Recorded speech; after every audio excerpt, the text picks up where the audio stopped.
Hi friends, ഇന്ന് ഞാൻ explain ചെയ്യാൻ പോകുന്ന മൂവിയാണ് കാബിൽ. എക്സ്പ്ലനേഷൻ ഇഷ്ടപ്പെട്ടാൽ എൻ്റെ ചാനൽ ഒന്ന് സബ്സ്ക്രൈബ് ചെയ്ത് എന്നെ സപ്പോർട്ട് ചെയ്യുക. അപ്പോൾ നമുക്ക് നേരെ സ്റ്റോറിയിലേക്ക് പോകാം. മൂവിയുടെ സ്റ്റാർട്ടിങ്ങിൽ തന്നെ നമ്മളെ കാണിക്കുന്ന റോഹനെയാണ്. റോഹന് കണ്ണ് കാണില്ല. റോഹൻ ഒരു ഡബ്ബിംഗ് ആർട്ടിസ്റ്റാണ്. റോഹൻ്റെ ഫ്രണ്ടുമായിട്ടൊരു കഫേയിൽ പോകുന്നു. അവിടെ ഒരു പെൺകുട്ടി ഓൾറെഡി ഇവരെ വെയിറ്റ് ചെയ്തിരിപ്പുണ്ട്. അവളുടെ പേരാണ് സുപ്രിയ. സുപ്രിയയ്ക്കും കണ്ണ് കാണില്ല. ഇവർ തമ്മിൽ മീറ്റ് ചെയ്യണമെന്ന് ആഗ്രഹിച്ചത് റോഹൻ്റെ ഫ്രണ്ടും പിന്നെ ഒരു ഡോക്ടറാണ്. ഇവർ തമ്മിൽ കല്യാണം കഴിപ്പിക്കാനാണ് ഇവർ പ്ലാൻ ചെയ്തേക്കുന്നത്.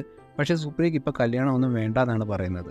ഈ മീറ്റപ്പൊക്കെ കഴിഞ്ഞിട്ട് പലവട്ടം റോഹൻ സുപ്രിയയെ കാണാൻ വരുന്നുണ്ട്. തമ്മിൽ സംസാരിച്ച് അവർ തമ്മിൽ വീണ്ടും ഇഷ്ടത്തിലാകുന്നു. അങ്ങനെ ഇവർ കല്യാണം കഴിക്കാനാണ് ഇപ്പോൾ പ്ലാൻ ചെയ്തേക്കുന്നത്.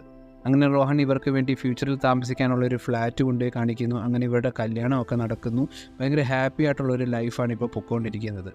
ആ ഏരിയയിൽ തന്നെയുള്ള ഒരു വലിയ പൊളിറ്റീഷ്യൻ്റെ ബ്രദറാണ് അമിത്. അമിത്തിന് സുപ്രിയ ഒരു നോട്ടം ഉണ്ടായിരുന്നു. അമിത്തും വസീമും കൂടി ഇരുന്ന് സുപ്രിയയും റോഹനെയും പറ്റിയുള്ള തമാശകളാണ് ഇവിടെ പറയുന്നത്. അവർക്ക് കണ്ണ് കാണില്ല, പിന്നെ എങ്ങനെയായിരിക്കും ഫസ്റ്റ് നൈറ്റ് എന്നൊക്കെ പറഞ്ഞാണ് ഇവർ കളിയാക്കിക്കൊണ്ടിരിക്കുന്നത്. ഇവർ തമ്മിലുള്ള കോൺവെർസേഷനാണിത്. അങ്ങനെ ഒരു രാത്രി റോഹനും സുപ്രിയയും ഔട്ടിംഗ് ഒക്കെ പോയിട്ട് തിരിച്ച് വീട്ടിലേക്ക് വരുന്ന വഴിയാണ്. അപ്പോഴാണ് അമിത് ഇവരെ കാണുന്നത്. അമിത് ഇവരെ തടഞ്ഞു നിർത്തി മോശമായിട്ട് സംസാരിക്കുന്നു. സുപ്രിയയോടും അങ്ങനെയാണ് സംസാരിക്കുന്നത്. ഇതൊന്നും കേട്ട് നിൽക്കാൻ റോഹനും പറ്റുന്നില്ല. അവിടെ ഒരു വഴക്ക് നടക്കുന്നു. സുപ്രിയ അപ്പം തന്നെ അവിടെയുള്ള ആൾക്കാരെല്ലാം വിളിച്ചു കൂട്ടുന്നുണ്ട്. ആ സമയം തന്നെ അമിത് അവിടെ നിന്ന് മുങ്ങി. പിന്നെ അടുത്ത ദിവസം റോഹൻ ഓഫീസിൽ പോകുന്ന സമയം നോക്കി അമിത്തും വസീമും റോഹൻ്റെ വീട്ടിൽ കയറുന്നു. സുപ്രിയ ഇതൊന്നും അറിയുന്നില്ല. അവർ വന്ന് ഇവരുടെ വാ പൊത്തുന്നുണ്ട്. പിന്നെ അമിത്തും വസീമും തമ്മിൽ ഒന്നും മിണ്ടുന്നില്ല. കാരണം ഇവർക്ക് അറിയാൻ സൗണ്ട് ഉണ്ടാക്കിയിട്ടുണ്ടെങ്കിൽ സുപ്രിയയ്ക്ക് തിരിച്ചറിയാവുന്നു. അങ്ങനെ ഇവർ രണ്ടുപേരും അവളെ റേപ്പ് ചെയ്യുന്നു. ഓഫീസിൽ നിന്ന് വന്ന റോഹൻ ഇതൊന്നും അറിയാതെ സുപ്രിയയോട് സംസാരിക്കുകയാണ്. പിന്നെയാണ് റോഹന് മനസ്സിലാകുന്നത് സുപ്രിയ അവിടെ കട്ടിലിൽ കെട്ടിയിട്ടേക്കുവാണെന്ന്. അങ്ങനെ പോലീസുകാരൊക്കെ വരുന്നുണ്ട്. പോലീസുകാർ പറയുന്നു എത്രയും പെട്ടെന്ന് തന്നെ മെഡിക്കൽ ചെക്കപ്പ് നടത്തണം, എന്നാലേ ഇത് ആരാ ചെയ്തതെന്ന് നമുക്ക് തെളിയിക്കാൻ പറ്റത്തുള്ളൂ എന്ന്. സത്യത്തിൽ സുപ്രിയയ്ക്ക് അറിയാം ഇത് ആരാ ചെയ്തതെന്ന്. ഇവർ ഹോസ്പിറ്റലിലേക്ക് പോകുന്ന വഴി തന്നെ കുറച്ച് ആൾക്കാർ കാറിൽ വന്ന് ഇവരെ തട്ടിക്കൊണ്ട് പോകുന്നു. 24 മണിക്കൂറിനുള്ളിൽ ചെക്കപ്പ് ചെയ്താലേ ആരാന്ന് തിരിച്ചറിയൂ. അതുകൊണ്ട് തന്നെ ഇവരെ 24 മണിക്കൂറിൽ കൂടുതൽ ഒരു വെയർ ഹൗസിൽ അടച്ചിടുന്നു. അങ്ങനെ ഈ സമയം കഴിയുമ്പോഴത്തേക്കും ഇവരെ കൊണ്ടുപോയി ഒരു ബീച്ചിലാണ് ഇടുന്നത്. അങ്ങനെ അവർ അവിടെ നിന്ന് എങ്ങനെയൊക്കെയോ പോലീസ് സ്റ്റേഷനിലെത്തുന്നു. പോലീസ് സ്റ്റേഷനിൽ വരുമ്പോൾ പോലീസുകാർ ഇവരെ സപ്പോർട്ട് ചെയ്യുന്നില്ല. പോലീസുകാർ പറയുന്നത് നിങ്ങൾ പൈസയ്ക്ക് വേണ്ടി ഇങ്ങനെ ഒരു കള്ളക്കഥ ഉണ്ടാക്കുവാന്നൊക്കെ. സുപ്രിയ കരഞ്ഞ് റോഹനോട് പറയുന്നു എനിക്ക് കേസൊന്നും വേണ്ട, എനിക്ക് എങ്ങനെയും വീട്ടിൽ പോയാൽ മതിയെന്ന്. അതായിരുന്നു ആ പോലീസുകാരനും ആഗ്രഹിച്ചത്. അങ്ങനെ വീട്ടിലെത്തിക്കഴിഞ്ഞ് സുപ്രിയ പറയുന്നു എനിക്കറിയാം നമ്മുടെ ലൈഫ് പഴയ പോലെ അല്ലായിരിക്കും, അതുകൊണ്ട് തന്നെ നാളെ തന്നെ ഞാൻ ഇവിടുന്ന് പോയേക്കാം, എനിക്ക് എൻ്റെ പഴയ ജോലി കിട്ടും, അത് ചെയ്ത് ഞാൻ ജീവിച്ചോളാമെന്ന്. റോഹൻ ഇതൊന്നും കേട്ടിട്ട് ഒന്നും പറയുന്നില്ല. റോഹൻ്റെ വർക്കിലും കോൺസെൻട്രേറ്റ് ചെയ്യാൻ പറ്റുന്നില്ല. അങ്ങനെ റോഹൻ വൈകുന്നേരം ആകുമ്പോഴത്തേക്കും തിരിച്ച് വീട്ടിലെത്തുമ്പോഴായിട്ട് സുപ്രിയയോട് പറയുന്നത് ഞാൻ ഇന്നലെ മിണ്ടാതിരുന്നത് നിൻ്റെ കുഴപ്പം കൊണ്ടല്ല, എനിക്ക് നിനക്ക് വേണ്ടി ഒന്നും ചെയ്യാൻ പറ്റിയില്ലല്ലോ എന്നുള്ള സങ്കടം കൊണ്ടാണ്. അങ്ങനെ സംസാരിച്ചുകൊണ്ടിരിക്കുമ്പോഴാണ് റോഹൻ്റെ തോളിൽ സുപ്രിയയുടെ കാല് തട്ടുന്നത്. അപ്പോഴാണ് റോഹൻ മനസ്സിലാക്കുന്നത് സുപ്രിയ സൂസൈഡ് ചെയ്തു. അങ്ങനെ സുപ്രിയയുടെ ഫ്യൂണറലെല്ലാം കഴിയുന്നു. റോഹൻ വീട്ടിലിരിക്കുമ്പോഴാണ് അവിടെ മാധവ് വരുന്നത്. മാധവ് അമിത്തിൻ്റെ ബ്രദറാണ്, ഒരു പൊളിറ്റീഷ്യനാണ്. മാധവ് റോഹനോട് പറയുന്നു ഇനിയിപ്പോൾ ഈ കാര്യമൊന്നും മീഡിയയോട് പോയി പറയാൻ നിൽക്കേണ്ട, മുന്നോട്ട് ഇലക്ഷനാണ് വരുന്നത്, അതെന്നെ ബാധിക്കും, ഈ വേറെ ഏതെങ്കിലും പ്രശ്നത്തിന് പോയാൽ കൊന്നുകളയെന്നുള്ള രീതിയിലാണ് സംസാരിക്കുന്നത്. മാധവ് പോകുന്നതിന് മുമ്പ് വേറൊരു കാര്യവും പറയുന്നുണ്ട്. സുപ്രിയയ്ക്ക് സൂസൈഡ് ചെയ്യണമായിരുന്നെങ്കിൽ ആദ്യത്തെ റേപ്പ് കഴിഞ്ഞപ്പോൾ തന്നെ ചെയ്യാൻ വയ്യായിരുന്നു, എന്തിനാണ് രണ്ടാമത്തെ റേപ്പ് വരെ വെയിറ്റ് ചെയ്തതെന്ന്. ഇതൊക്കെ പറഞ്ഞിട്ട് അയാൾ പോകുന്നു. ഇത് കേൾക്കുമ്പോഴാണ് റോഹന് വേറൊരു കാര്യം ഓർമ്മ വരുന്നത്. സുപ്രിയയുടെ ബോഡി താഴെ ഇറക്കിയപ്പം അവൻ്റെ കയ്യിൽ എന്തോ തടഞ്ഞായിരുന്നു എന്ന്. അങ്ങനെ ആ റൂമിൽ പോയി വീണ്ടും സെർച്ച് ചെയ്യുന്നു. അവനെ കയ്യിലൊരു പേപ്പർ കിട്ടുന്നുണ്ട്. അതിലെല്ലാം എഴുതിയിട്ടുണ്ടായിരുന്നു സുപ്രിയ സൂസൈഡ് ചെയ്ത കാരണം. അവർ രണ്ടുപേരും വീണ്ടും വന്ന് അവളെ റേപ്പ് ചെയ്തു. എന്നിട്ട് പറഞ്ഞു ഇനിയിപ്പോൾ എന്നും വന്ന് ഞങ്ങൾ നിന്നെ റേപ്പ് ചെയ്യും, നിങ്ങൾക്കൊന്നും ചെയ്യാൻ കഴിയില്ല എന്ന്. സത്യത്തിൽ സുപ്രിയ ഇതൊക്കെ മറന്ന് മുന്നോട്ടൊരു ജീവിതം ജീവിക്കാനായിരുന്നു പ്ലാൻ ചെയ്തത്. പക്ഷേ രണ്ടാമത് റേപ്പ് ചെയ്തപ്പോഴത്തേക്കും അത് സുപ്രിയയ്ക്ക് താങ്ങാൻ കഴിഞ്ഞില്ല. അതുകൊണ്ടാണ് സൂസൈഡ് ചെയ്തത്. ഇതൊക്കെ കേട്ട് വളരെ സങ്കടത്തിലാണ് റോഹൻ. അവിടെ നിന്ന് നേരെ പോകുന്നത് പോലീസ് സ്റ്റേഷനിലാണ്. പോലീസുകാരോട് പറഞ്ഞു നിങ്ങൾ ഞങ്ങളെ സഹായിച്ചില്ല, ഇനിയിപ്പോൾ അവരെ എല്ലാവരും ഞാൻ ശിക്ഷിച്ചോളാം, നിങ്ങൾക്ക് എല്ലാവർക്കും മനസ്സിലാവും അതൊരു മർഡറാണ്, പക്ഷേ അതിനുള്ള തെളിവും കാണില്ല, നിങ്ങൾക്ക് എന്നെ അറസ്റ്റ് ചെയ്യാനും പറ്റില്ല, നിങ്ങളെല്ലാവരും നോക്കിയിരുന്നോളാം എന്ന് വെല്ലുവിളിച്ചിട്ടാണ് റോഹൻ അവിടുന്ന് പോകുന്നത്. അതൊക്കെ കഴിഞ്ഞിട്ട് റോഹൻ വസീമിനെയും മാധവിനെയൊക്കെ ഫോളോ ചെയ്യുന്നു. എന്നിട്ട് അവരുടെ സൗണ്ട് റെക്കോർഡ് ചെയ്തിട്ട് അത് കേട്ട് അവരുടെ സൗണ്ട് മിമിക് ചെയ്യാൻ പഠിക്കുന്നു. റോഹൻ ഒരു ഡബ്ബിംഗ് ആർട്ടിസ്റ്റ് ആയതുകൊണ്ട് തന്നെ പെട്ടെന്ന് അത് ചെയ്യാൻ പറ്റുന്നുമുണ്ട്. അത് കഴിഞ്ഞിട്ട് മാധവിൻ്റെ സൗണ്ട് എടുത്ത് അവിടുത്തെ പോലീസുകാരെ വിളിക്കുന്നു. എന്നിട്ട് പറയുന്നു എത്രയും പെട്ടെന്ന് തന്നെ വസീമിനെ ഏതെങ്കിലും ഒരു കള്ളക്കേസ് ഉണ്ടാക്കി അകത്തിടാൻ, കാരണം അവനാണ് അമിതിനെ വഴി തെറ്റിക്കുന്നതെന്ന്. മാധവ വിളിച്ചതെന്ന് വിശ്വസിച്ചിട്ട് പോലീസുകാരൊരു കള്ളക്കേസ് ഉണ്ടാക്കി വസീമിനെ ജയിലിലടയ്ക്കുന്നു. അത് കഴിഞ്ഞിട്ട് അമിത്തിൻ്റെ സൗണ്ട് എടുത്ത് വസീമിൻ്റെ പെങ്ങളെ വിളിക്കുന്നുണ്ട്. എന്നിട്ട് പെങ്ങളോട് മോശമായിട്ടാണ് സംസാരിക്കുന്നത്. ഇത് കണ്ടുകൊണ്ട് വസീമിൻ്റെ അച്ഛൻ വരുന്നു. അച്ഛനോട് മോശമായിട്ട് സംസാരിക്കുന്നു. അത് അമിത്താണെന്ന് വിചാരിച്ച് വസീമിൻ്റെ അച്ഛൻ നേരെ അമിത്തിനെ പോയി കണ്ട് മാർക്കറ്റിൽ എല്ലാവരുടെയും ഫ്രണ്ടിൽ വെച്ച് അവനെ തല്ലുന്നു വരെയുണ്ട്. പിന്നെ അടുത്ത ദിവസങ്ങളിൽ തന്നെ റോഹൻ വീണ്ടും വസീമിൻ്റെ പെങ്ങളെ വിളിച്ച് അമിതാണെന്ന് പറഞ്ഞ് സംസാരിക്കുന്നു. പിന്നെ അമിത്തിനോട് വിളിച്ച് വസീമിൻ്റെ പെങ്ങളാന്ന് പറഞ്ഞ് സംസാരിക്കുന്നു. പിന്നെ വസീമിൻ്റെ അച്ഛനോട് സംസാരിക്കുന്നുണ്ട്. അങ്ങനെ ഇവരോടെല്ലാം സംസാരിച്ചിട്ട് ഇവരെ 3 പേരെ ഒരേ ലൊക്കേഷനിൽ തന്നെ കൊണ്ടുവരുന്നുണ്ട്. അമിത്തിനെ വസീമിൻ്റെ പെങ്ങളെ ഒരുമിച്ച് കാണുമ്പോഴത്തേക്കും വസീമിൻ്റെ അച്ഛൻ്റെ ഒരു കത്തിയായിട്ടായിരുന്നു വന്നത്. അവിടെ ചെറിയൊരു ഫൈറ്റ് നടക്കുന്നുണ്ട് അമിത്തും വസീമിൻ്റെ അച്ഛനും തമ്മിൽ. അങ്ങനെ ആ ഫൈറ്റിൻ്റെ അവസാനം അമിത്ത് കത്തിയെടുത്ത് വസീമിൻ്റെ അച്ഛനെ കുത്തുന്നു. ഇതൊരു കേസാകുവാണ്.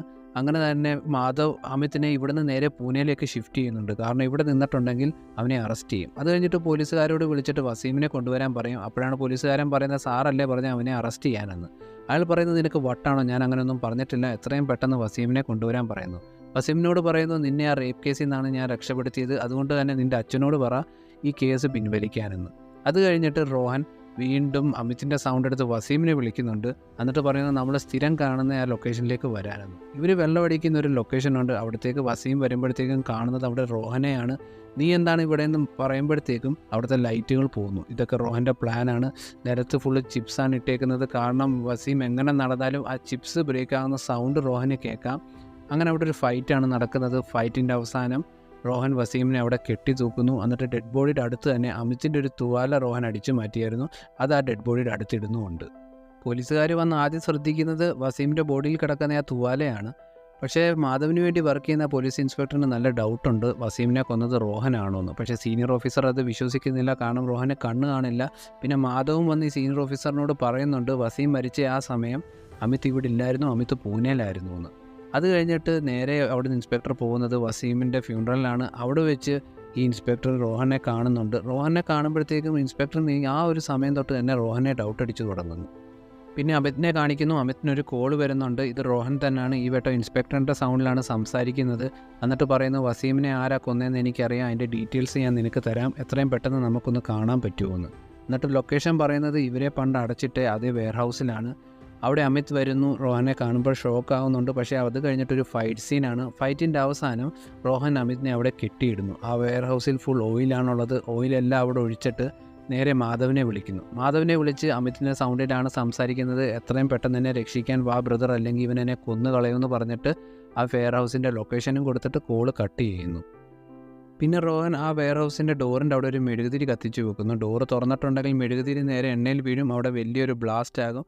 മാധവ് അതുപോലെ തന്നെ വന്ന് ആ ഡോറ് തുറക്കുന്നുണ്ട്. ആ ഒരു ബ്ലാസ്റ്റിൽ അമിത് മരിച്ചു പോകുന്നു. മാധവ് ഇപ്പോഴും വിചാരിക്കുന്നത് വസീമിൻ്റെ അച്ഛനാണ് ഇതൊക്കെ ചെയ്യുന്നതെന്ന്. പക്ഷേ പോലീസുകാരന് നല്ലപോലെ അറിയാം ഇതൊക്കെ റോഹനാണ് ചെയ്യുന്നതെന്ന്. പോലീസുകാരൻ റോഹൻ്റെ വീട്ടിലെത്തുമ്പോഴത്തേക്കും റോഹൻ അവൻ്റെ വീട്ടിനടുത്തുള്ള ഒരു പയ്യൻ്റെ അച്ഛൻ്റെ സൗണ്ട് എടുത്ത് സ്കൂളിലെ പ്രിൻസിപ്പലിനോട് സംസാരിച്ചുകൊണ്ടിരിക്കുകയാണ്. പോലീസുകാരൻ ഇതൊക്കെ കാണുമ്പോൾ തന്നെ മനസ്സിലായി ഇതൊക്കെ റോഹനാണ് ചെയ്തത്, എല്ലാ മർഡറിൻ്റെ പുറകെ റോഹനാണെന്ന്. പിന്നെ റോഹൻ ഇനി മാധവിനെ കൊല്ലാതിരിക്കാൻ വേണ്ടി പോലീസുകാരെയൊക്കെ വീട്ടിൽ നിർത്തിയിട്ടാണ് ആ പോലീസ് ഓഫീസർ പോയേക്കുന്നത്. അത് കഴിഞ്ഞ് നേരെ ഇൻസ്പെക്ടർ പോകുന്നത് മാധവിനെ കാണാനാണ്. മാധവിനോട് പോയി പറയുന്നു, ആരാ നിൻ്റെ ബ്രദറിനെ കൊന്നതെന്ന് എനിക്കറിയാം, പക്ഷേ അതിനു വേണ്ടിയുള്ള സ്ട്രോങ് ആയിട്ടുള്ളൊരു എവിഡൻസ് നാളെ എനിക്ക് കിട്ടും, അപ്പോൾ ഞാൻ നിന്നോട് പറയാം. അതിന് പകരമായിട്ട് ആ ഇൻസ്പെക്ടർ പണമാണ് ആവശ്യപ്പെടുന്നത്. പിന്നെ റോഹൻ്റെ ഫ്രണ്ട് അവനെ കാണാൻ വേണ്ടി വീട്ടിൽ വരുന്നുണ്ട്. ആ ഫ്രണ്ടാണ് റോഹനെ അവിടെ നിന്ന് എസ്കേപ്പ് ആകാൻ സഹായിക്കുന്നത്. പിന്നെ റോഹൻ നേരെ മാധവിനെ വിളിക്കുന്നു. അമിത്തിനെ അവനാ കൊന്നേന്ന് പറയുന്നുണ്ട്. പിന്നെ എന്നെ നേരിട്ട് കാണണമെങ്കിൽ അവനൊരു ലൊക്കേഷൻ പറഞ്ഞു കൊടുക്കുന്നുണ്ട്. അത് റോഹനും സുപ്രിയയും മേടിച്ച ആ കൺസ്ട്രക്ഷൻ നടക്കുന്ന ഫ്ലാറ്റാണ്. ആ ഫ്ലാറ്റിൽ മാധവ് വരുന്നു. മാധവിൻ്റെ കൂടെ തന്നെ മാധവിൻ്റെ ഒരാളുണ്ട്. അയാളെ റോഹൻ പ്ലാൻ ചെയ്ത് ആദ്യം തന്നെ കൊന്നു കളയുന്നുണ്ട്. അത് കഴിഞ്ഞിട്ട് മാധവിൻ്റെ റോഹൻ്റെ ഒരു ഫൈറ്റ് സീനാണ്. ഇതൊരു അടിപൊളി ഫൈറ്റ് സീനാണ്. ഫൈറ്റിൻ്റെയൊക്കെ അവസാനം മാധവ് ആ ബിൽഡിങ്ങിൽ നിന്ന് താഴെ വീണാണ് മരിക്കുന്നത്. ആ വീഴുന്നത് വരെ റോഹൻ്റെ പ്ലാനാണ്.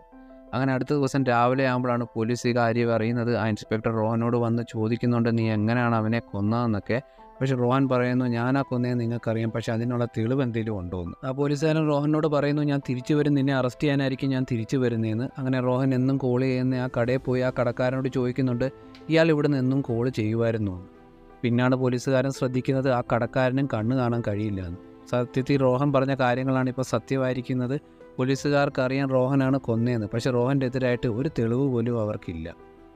പിന്നെ നമ്മളെ കാണിക്കുന്നത് റോഹൻ സുപ്രിയയുടെ ചിതാഭസ്മമായ ഒരു കടലിൽ പോകുന്നതും അവിടെ അത് ഒഴുക്കി കളയുന്നതാണ്. ഇവിടെ ഈ മൂവി തീരുന്നു. എക്സ്പ്ലനേഷൻ ഇഷ്ടപ്പെട്ടാൽ എൻ്റെ ചാനലൊന്ന് സബ്സ്ക്രൈബ് ചെയ്യുക. അടുത്ത നല്ല വീഡിയോ ആയിട്ട് വീണ്ടും കാണാം. അതുവരെ ബൈ.